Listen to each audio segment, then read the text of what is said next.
What's up, plant people?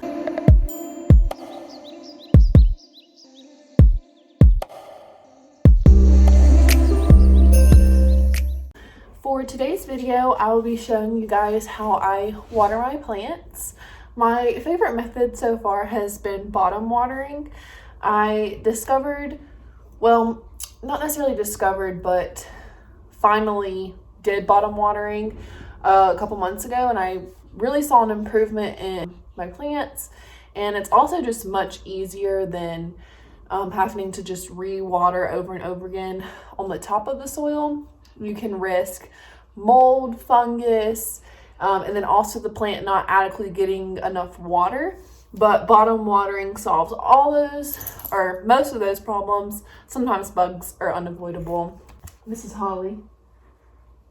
So when you collect houseplants, as most of you know, you start off with one and then you end up with 50.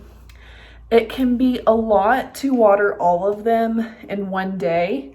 You could break it up by doing it by rooms or maybe types of plants, or you could separate them by size. But for this video, I'm going to be doing all of them right now. But normally I kind of just break them up instead of watering them all in one day because it can just be a lot. So heading into my bathroom, I'm going to fill up my tub with some water so that I can bottom water my big plants and not get water all over my floor, my carpet, in my apartment. And while my tub is filling up, I'm going to just go ahead and take my big plants that I want watered in there and just go ahead and set them in the tub.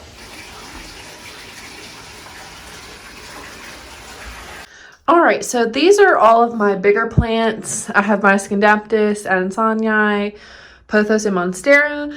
And as you see, I have lots of extra space. So I'm going to go ahead and start putting my smaller plants in that can be bottom watered. So I'm going to go ahead and grab those. So a helpful tip if you're having a hard time keeping your plants to sit down in the water, if they keep floating at first and falling over, like this one is, just take a stone and put it in the soil, and that will keep it from falling over. I have all of my plants in here that can be bottom watered. So most of the plants that can be bottom watered in my case are still in their nursery pots. Most of the time after I transfer them to ceramic or terracotta, the draining holes are just not good enough for bottom watering because there's just like a single hole in the bottom. But these have like numerous holes, so they're just really good for bottom watering. In here, I do have a couple other plants I need to water. So these cannot be bottom watered, but they can be top watered because they are orchids. And then this is a Ripsalis. And then that's just a Snow Queen Pothos. So I'm going to leave my plants soaking for about 20 to 30 minutes, just so that I know that they are thoroughly soaked and got enough water. So some plants that I can't bottom water, I can just top water, like this one. And it has a tray underneath to catch it, so I'm not really concerned about this one getting on my carpet or anything. I can just check it after about 10 minutes, and if I've noticed that there's no water in the tray, I'll just go ahead and water it one more time. With my string of hearts, I can do pretty much the same thing.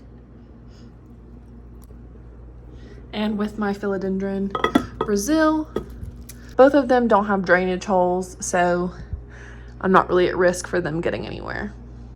Oh, as well as my alocasia. Alright, so now that we are done with the living room area, moving into my kitchen, I did already bottom water both my Pelea and my Oxalis the other day because they were just really dehydrated. But as far as my herbs go, I will just water these top water in the sink. You should probably do them once every 2 to 3 days, just to make sure that they stay healthy. If not, they'll get really limp, fall over, and die. And then with my seeds, for right now, I have just been misting them about twice a day, and that has been good enough. But once they get a little bit more established and their roots have become a little bit more bound, then at that point, I'll either switch to bottom or top watering, whichever one I feel like. I'll probably just top water them in the sink. For my plants over here, I just like to bottom water my 2 little succulents that I have in this little plastic tray that I cut.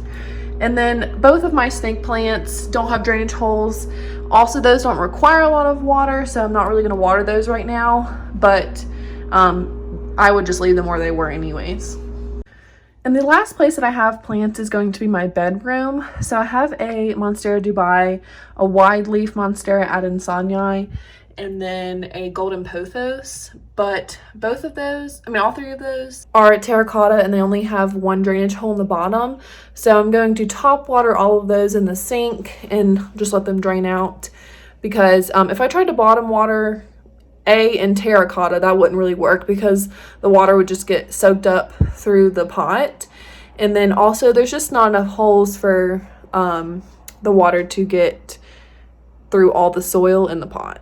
I also wanted to mention real fast that I do mist my plants pretty much every day. Not all of them, but like my alocasias, philodendrons, my seeds, anything that is like a water loving plant, or if it has a moss pole in it, I definitely make sure that I mist it every single day just so it has that humidity and moisture. Even now more than ever, since I'm in a northern state, I'm definitely making sure I do it every single day. In Florida and Mississippi, I could probably get away with it doing it every few days or so, but here it's got to be a daily thing. So I hope you guys enjoyed watching how I water my plants, and hopefully it gave you a little bit of information or new methods on watering your plants. I hope that everyone is still staying healthy. If you have any questions, just comment them down below. I'll be sure to answer them, or give me a thumbs up if you want to.